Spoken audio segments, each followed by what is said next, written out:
नमस्कार, TV9 digital में आपका स्वागत है और मैं हूं कार्तिकेय शर्मा और मेरे साथ है मेरे सहयोगी ब्रजेश पांडे और बात कर रहे हैं पूर्व केंद्रीय मंत्री आरपीएन सिंह की। जी हां, आरपीएन सिंह ने कांग्रेस पार्टी की सदस्यता से, प्राइमरी मेंबरशिप से इस्तीफा दे दिया है। उन्होंने अपनी चिट्ठी बाकायदा ट्वीट आउट कर दी। कहने का मतलब है चिट्ठी को पब्लिक डोमेन में उन्होंने डाल दिया, यह कहते हुए कि अब मैं कांग्रेस पार्टी की सदस्यता से इस्तीफा दे रहा हूं।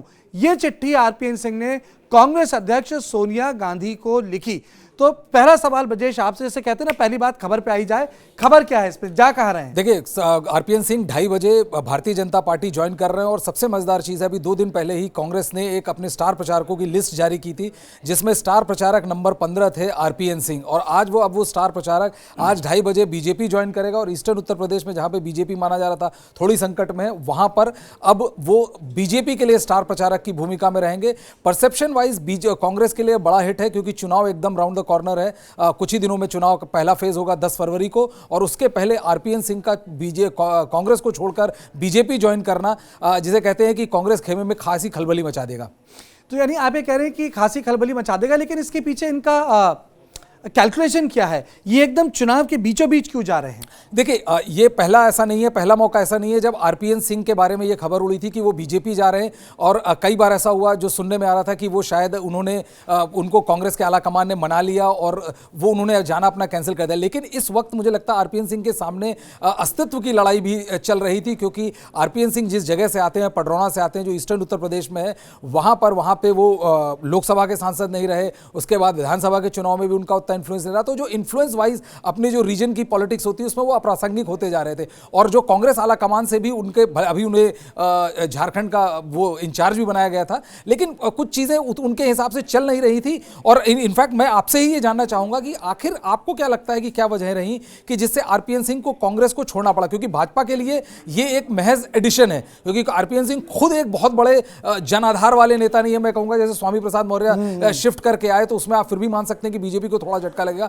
आरपीएन सिंह को जाने से बहुत बड़ा एडिशन, वैल्यू एडिशन नहीं है। लेकिन आखिरकार आरपीएन सिंह ने गांधी परिवार से, जहां काफी करीबी माने जाते थे, आखिर क्यों छोड़ा उसने? देखिए, इसका मैं 2 हिस्सों में जवाब दूंगा। आरपीएन सिंह से पहली बार मेरी मुलाकात 2004 में हुई थी। आरपीएन सिंह तब एमएलए बन गए थे और आरपीएन सिंह गुलाम नबी आज़ाद के नीचे बाकायदा सेक्रेटरी हुए करते थे यूनाइटेड आंध्र प्रदेश के। यानी आरपीएन सिंह बड़े रसूख वाले नेता थे। आरपीएन सिंह सीपी सिंह के पुत्र भी हैं, जो इंदिरा गांधी के वक्त मंत्रिमंडल में थे, और सीपी सिंह राजीव गांधी के मंत्रिमंडल में भी कैबिनेट मिनिस्टर बने थे। तो कहने का मतलब एक पॉलिटिकल डायनेस्टी से आते हैं। तो आपने जब ये बात बोली ब्रजेश, उसमें 2 चीजें हैं। पहली चीज तो ये है कि जो भी मेरी बार बार बात हुई आरपीएन सिंह से 2014 के बाद, मुझे ये समझ में आया कि आरपीएन कहते थे कि देखिए मैं 55 के ऊपर हूं और जिस तरीके से कांग्रेस की जो पॉलिटिक्स है पूर्वांचल में जो गायब हुई है, उसमें वो अपने दम पर चुनाव नहीं जीत सकते, जैसे आपने बताया दर्शकों को। कहने का मतलब है कि ना वो लोकसभा जीत सकते थे, ना वो विधानसभा जीत सकते थे। अगर कोई आदमी अपने जिले में उसकी बात एसपी ना माने, एसएसपी ना सुने, ना डीएम ना माने, तो आपके पॉलिटिकल वर्कर्स काम नहीं करते हैं। तो जो कारण जितिन प्रसाद का छोड़ने का था वो इनका था। दूसरी, कांग्रेस पार्टी के अंदर एक बहुत बड़ी, जिसे मैं कहूँगा एक शिफ्ट हुआ है। अहमद पटेल को जो साइडलाइन किया राहुल गांधी ने, तो केवल अहमद पटेल साइडलाइन नहीं हुए, अहमद पटेल के साथ वो लोग भी साइडलाइन हो गए जो कांग्रेस में तब आ गए थे जब राहुल गांधी विदेश में पढ़ रहे थे। तो राहुल गांधी की लड़ाई केवल अहमद पटेल से नहीं थी। राहुल गांधी को हमेशा लगता था कि ये अहमद पटेल की कांग्रेस है, उनको अपनी कांग्रेस बनानी है। तो उसमें बड़े आप ध्यान से देखिए कि कौन लोग हैं जिनसे मन मुटाव हुआ। ज्योतिरादित्य सिंधिया राहुल गांधी से पहले एमपी बने। उनके पास सबसे पहले कौन गया जब माधवराव जी का देहांत हुआ? सोनिया गांधी और अहमद पटेल, अंबिका सोनी, तब वो पॉलिटिकल सेक्रेटरीज होते थे। आप देखिए जितिन प्रसाद को सबसे पहले किसने मदद की? अहमद पटेल ने। सचिन पायलट, मुझे आज भी याद है, ये कहने में मुझे कोई शर्म नहीं है कि जब मंत्री बनना था तो हम लोग बतौर रिपोर्टर घर पहुंच जाते थे 7, साढ़े 7 बजे। 2009 के मंत्रिमंडल 2 पार्ट में हुए थे, पहले सीनियर्स को लिया गया था, फिर जूनियर्स को। मैंने उनको वहां 8 बजे देखा था और मैं समझ गया बाकायदा रिपोर्टर कि ये इस बात को कहने आए कि मेरा भी कैंडिडेचर है। आप समझिए कि वो अपने आप को रखना चाह रहे थे कि आप मुझे भी कंसिडर कीजिए। तो राहुल गांधी आप देखिए कौन कौन लोग साइडलाइन हुए हैं। मिलिंद देवड़ा साइडलाइन हो गए कांग्रेस पार्टी में।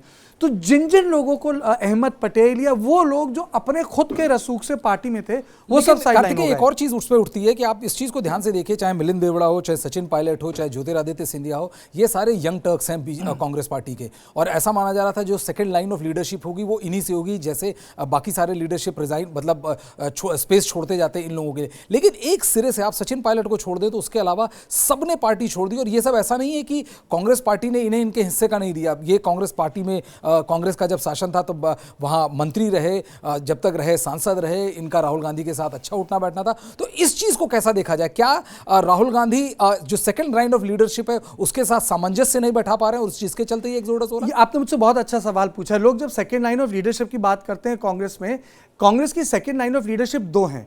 देखिए, कांग्रेस की सेकंड लाइन ऑफ लीडरशिप की उत्पत्ति 2004 के बाद हुई थी, जिनको मंत्रिमंडल में जगह 2009 में मिली थी। ये वो सेकंड लाइन ऑफ लीडरशिप थी जो सोनिया गांधी ने बतौर विपक्ष में इकट्ठी की थी। मुझे आज भी याद है 2003 में जब क्या बोलते हैं सोनिया गांधी ने एक भोज किया था एआईसीसी में, तो अपनी टेबल पे बैठ के जितेन बाबू की पत्नी और जितिन को बैठ के खाना खिला रही थी, सर्व कर रही थी। मैं बाकायदा as a junior reporter mic लेके मैं खड़ा हुआ था, पर मैं देख रहा था। उन्होंने एक एक करके अपने परिवार से जुड़े पुराने परिवारों को इकट्ठा किया और उन्हें यूपीए 1 बनाई। राहुल गांधी को कहीं ना कहीं लगता है कि उनको अपनी कांग्रेस बनानी है। अब बड़े ध्यान से देखिए, राहुल गांधी की दोस्ती मानिक टैगोर से है, पर उनकी बिल्कुल कार्ति चिदम्बरम से नहीं पटती है। वो G23 का हिस्सा है। मैं ऐसे एक एक करके उदाहरण आपको दे सकता हूं। तो इसका मतलब क्या कार्तिक, हम ये माने कि जो भी आदमी जो राजनीतिक दमखम वाला आदमी है, जो आगे चलकर राहुल गांधी के लिए फ्यूचर में किसी प्रकार का भी खतरा बन सकता है, क्या वो ये कारण है कि तमाम एक के बाद एक छोड़ते जा रहे हैं? जैसे अभी आरपीएन सिंह ने हाथ का साथ छोड़ा और कमल की तरफ चले गए। मुझे ये लगता है कि इन लोगों को इस बात का पूरा आइडिया था कि उनका एक तो, जैसे आपने दर्शकों को बहुत ठीक बताया, इलेक्टोरल भविष्य नहीं है। वो तो आप बता ही चुके हैं कि अपने आप नहीं जीत सकते। आप इस चुपी मुझसे ज्यादा बढ़िया समझते हैं, लेकिन एक संगठन में भी आपका भविष्य होता है। तो अब ये जो जनरल जो सेक्रेटरी बने झारखंड के, उस पूरे दौरान राहुल गांधी एक एमपी थे, इस्तीफा दे चुके थे। उस टाइम ये कैंपेनिंग है। आपको विश्वास नहीं होगा, ये बात अब पब्लिक डोमेन में रखी जा सकती है। हेलीकॉप्टर में साथ चल रहे थे लेकिन वार्तालाप नहीं हो रही थी, जबकि वो इंचार्ज थे। तो ये एक लीडर को सिग्नल जाता है कि आप उसकी फ्यूचर टीम में नहीं है, तो स्कीम ऑफ थिंग्स में नहीं, स्कीम ऑफ थिंग्स में नहीं है। कि भाई जिस तरीके से आप एनडीए पूरा समझते हैं कि जो वाजपेयी से जुड़े लोग थे वो मोदी की स्कीम ऑफ थिंग्स में नहीं थे, कुछ वक्त रहे फिर बाकी हट गए, चले गए। उसी प्रकार से राहुल गांधी की स्कीम ऑफ थिंग्स में आरपीएन सिंह नहीं थे। ये बात सच है, क्योंकि जो झारखंड वाला भी इंचार्ज था वो भी इलेक्शन आरजी के दफ्तर से कोऑर्डिनेटेड नहीं था, वो भी अहमद पटेल के दफ्तर से कोऑर्डिनेटेड था।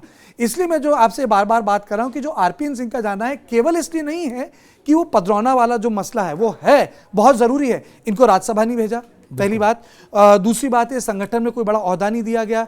तीसरी बात जो महत्वपूर्ण बात होती है, आपका कोई इंटरेक्शन नहीं इन स्कीम ऑफ लार्जर थिंग्स। भाई आप कब आ रहे हैं? जो वर्किंग कमेटी की मीटिंग हो रही है, वर्किंग कमेटी की मीटिंग। लेकिन कार्तिक आप इसको ऐसे भी देखिए कि जैसे कांग्रेस के टाइम पे आप एक नेता से, आपने अपने पिता की विरासत संभाली, आप भी डायनेस्ट रहे, आपने पूरे आपको चाप चुनाव जीते, आप मंत्री भी बने, और उसके बाद आपकी स्थिति धीरे धीरे बिगड़ती गई। जब आपकी हालत इलेक्टोरली इतनी सिग्निफिकेंट नहीं है तो अदर देन प्राइज्ड एक्विजिशन, मतलब जिसमें आप ये कह सकते हैं कि कांग्रेस गांधी परिवार के करीबी आदमी ने छोड़ा और बीजेपी को एम्बैरेस किया, कांग्रेस को एम्बैरेस किया।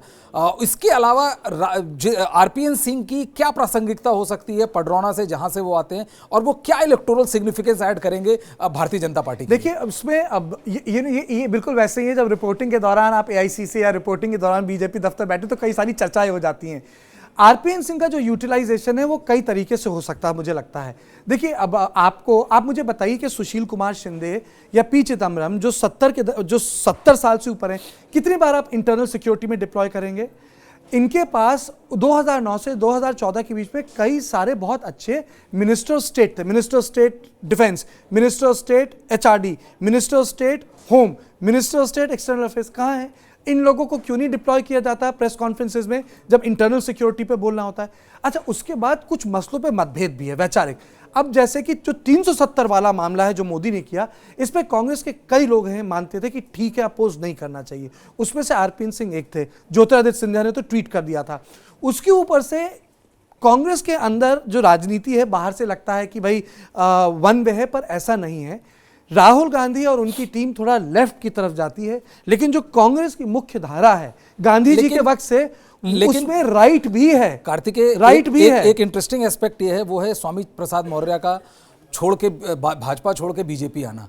तो क्या ये एक मैसेजिंग ये भी है कि छोड़ के क्या सपा आना, हाँ। सपा आए, और क्या ये मैसेजिंग स्वामी प्रसाद मौर्य के लिए भी, और क्या इनका जाना क्या वहां के लोकल फैक्टर को आपको लगता है मिटिगेट कर पाएगा, या स्वामी प्रसाद मौर्य? मैं इसमें ब्रजेश पांडे को ही कोट करूंगा, मुझे बता रहे थे क्योंकि ये भाई जो जिसका ज्ञान है वो उसी के नाम से जाएगा, कि आरपीएन सिंह और मौर्य दोनों का कंपैरिजन इसलिए नहीं हो सकता। एक देखिए, वो तो कांशीराम के चले रहे हैं, दूसरा उनकी अपनी पॉलिटिक्स है, तीसरा उनका वोट बैंक बड़ा है। ठीक है, इनका भी कुर्मी वोट बैंक है, लेकिन कुर्मी नेता है पर कुर्मी वोट बैंक नहीं है। पर मौर्य संगठन वोट बैंक को लेके ज्यादा कारगर है, आरपीएन सिंह उतने कारगर नहीं। पर आरपीएन सिंह की यूटिलिटी लखनऊ में नहीं है, आरपीएन सिंह की यूटिलिटी है दिल्ली में। आरपीएन सिंह एक अच्छे हिंदी के वक्ता हैं, डिप्लॉय नहीं होते किसी डिबेट्स में। आरपीएन सिंह खाटी नेता, अगर आप उनके साथ बैठे हैं तो अंग्रेजी में बात नहीं करेंगे। 98.999 या 99.99% शुद्ध पूरबिया या हिंदी में बात करेंगे। कार्तिकेय, लेकिन आप इसको ऐसे देखिए कि जब आप देखिए जैसे ज्योतिरादित्य सिंधिया आए, वो बने, उनको मंत्री बनाने के पीछे था कि उन्होंने मध्य प्रदेश को प्लेटर पे रख के भाजपा को सौंपा। तो ये आप उनकी पॉलिटिक्स से मतभेद रखें, आप उनको माने ना माने कि लोकल में कितने इफेक्टिव हैं। अभी वहीं भाजपा के एमपी ने ही जेपी नड्डा को चिट्ठी लिख के कंप्लेन की कि ज्योतिरादित्य सिंधिया के समर्थक हमारे साथ अच्छा व्यवहार नहीं कर रहे हैं, लेकिन उन्होंने एमपी को प्लेटर में रख के भाजपा को वापस सौंपा, इसमें उनकी बड़ी भूमिका रही।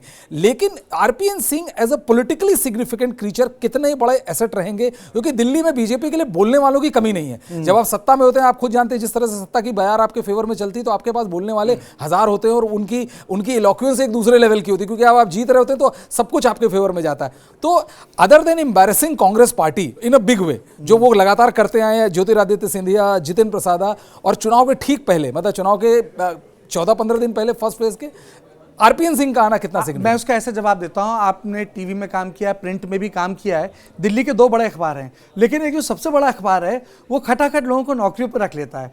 तो एक बार मैंने अपने संपादक से पूछा, मैंने कहा क्या देख, मैंने कहा वहाँ तो एक बीट को 5 लोग कवर कर रहे हैं, एक पार्टी में 6 लोग बैठे हुए हैं। तो उन्होंने समझाया मुझे कि भाई ऐसा है कि टैलेंट एक्विजिशन होता है, इस्तेमाल करें ना करें, दूसरे के पास नहीं होगा टैलेंट। तो मेरे ख्याल से भारतीय जनता पार्टी वो उस प्रमुख बड़े देश के सबसे बड़े अखबार की तरह हो गई है कि मैं अपने टैलेंट का इस्तेमाल करूं ना करूं, तुम्हारे पास टैलेंट नहीं होगा, तुम टैलेंटलेस हो जाओगे। इसमें मेरा थोड़ा सा मतभेद है, लेकिन हाँ, ये बिल्कुल सही है कि आरपीएन सिंह उन बड़े चेहरों में से एक है, जरूर हैं, जो जिनका इंस्टेंट रिकग्निशन है, क्योंकि पॉलिटिकली तो पिछले काफी समय से कुछ हो नहीं पा रहा हो। जिस तरह से यूपी में कांग्रेस की पॉलिटिक्स है, जिस तरह से ये लोग कर रहे हैं, आने वाला भविष्य भी कहीं से भी स्वर्णिम नहीं दिख रहा कांग्रेस के को लेके। आपकी बात पे अगर आप ऐसे देखिए, सलीम शेरवानी, अनु टंडन, ललितेश पति त्रिपाठी, जितिन प्रसाद, आरपीएन सिंह, इमरान मसूद, रायबरेली से सांसद है, उनका नाम मैं भूल रहा हूँ, एरॉन, जो बीच में अभी बनी थी, अखिलेश सिंह की जो बेटी हैं अदिति सिंह, मैं नाम गिना सकता हूँ ऊपर से नीचे कि कितने सारे एमएलए और नेता पार्टी छोड़ के गए। लेकिन इसमें जिसे कहते हैं ना, सरप्राइजिंग बात यह नहीं है कि वो छोड़ के गए, सरप्राइजिंग बात यह है कि आप देखिए कि जो कांग्रेस की लीडरशिप है उसकी तरफ से कोई पुशबैक नहीं हो रहा है। वो कारण मैं आपको बताता हूं, मुझे जो लगता है वो ये है कि कहीं ना कहीं जो गांधी नेतृत्व है ये मन बना चुका है कि रहना रहिए, इसको एक और तरीके से हम चलाएंगे। एक और तरीके से भी देखा जा सकता है, गांधी नेतृत्व की जो बखियां हैं वो एक एक करके उधड़ रही हैं, ऐसा नहीं है? आप ये कह सकते हैं कि नेतृत्व कहा, देखिए नेतृत्व की बखियां तो प्रधानमंत्री मोदी ने उखाड़ दी, कुछ बचा नहीं। लेकिन एक उनके करीबी अदिति सिंह, जितिन प्रसाद, ज्योतिरादित्य, आरपीएन सिंह, ये जो हो रहा है ये हेमराजिंग हो रही है, और ये इसलिए भी हो रहा है कि जो नेतृत्व अभी सशक्त नहीं है। अब देखिए, हमने इतनी बात बोल दी, गलती से अगर कांग्रेस पार्टी पंजाब रिटेन कर जाए और गोवा में आ जाए और कड़ी टक्कर हो जाए उत्तराखंड में, तो नैरेटिव बदल जाता है। कांग्रेस पार्टी का नैरेटिव ना लीडरशिप को लेके, ना ऑर्गेनाइजेशन को, संगठन और नेतृत्व को लेके, दोनों 2014 के बाद बदला नहीं है, या ये कह सकते हैं बीजेपी ने बदलने दिया नहीं है। अब इसमें सबसे मजेदार चीज ये कि आरपीएन सिंह को आखिर मिलेगा क्या, क्योंकि ऐसा माना जा रहा है कि आरपीएन सिंह को हो सकता है और राज्यसभा के रास्ते उनको भेजे और जो next round of ministerial reshuffle है, कैबिनेट रीशफल, उसमें इनको पद मिले। लेकिन क्या इनके खास आदमी को या इनके किसी जो चेले या उस तरह से कहूँ तो क्या उनको पडरौना से टिकट देने की उम्मीद है? नहीं, इस तरह का कुछ नहीं, मुझे नहीं लगता कि ऐसी कोई उम्मीद है कि ये अपने साथ बहुत सब लोगों के अकोमोडेट कर पाएंगे, जैसे हरक सिंह रावत। नहीं, लेकिन पडरौना से क्या ये पडरौना से अपने आदमी को लड़वाएंगे या? मुझे नहीं लगता। अब ये हो सकता है अकोमोडेशन हो जाए, लेकिन जो मुझे समझ में आता है इनको राज्यसभा मिलेगी। लेकिन मुझे बड़ी एक चीज अजीब लगती है, वो ये लगती है ब्रजेश, कि प्रियंका गांधी ने जब कमांड संभाली तो लगा कि यूपी को स्टेबलाइज करेंगी। आप सोचिए ब्रजेश कि प्रियंका गांधी के यूपी के जनरल सेक्रेटरी बनने के बाद सबसे ज्यादा एग्जॉडस हो गया है, और उस एग्जॉडस की शुरुआत किसने की?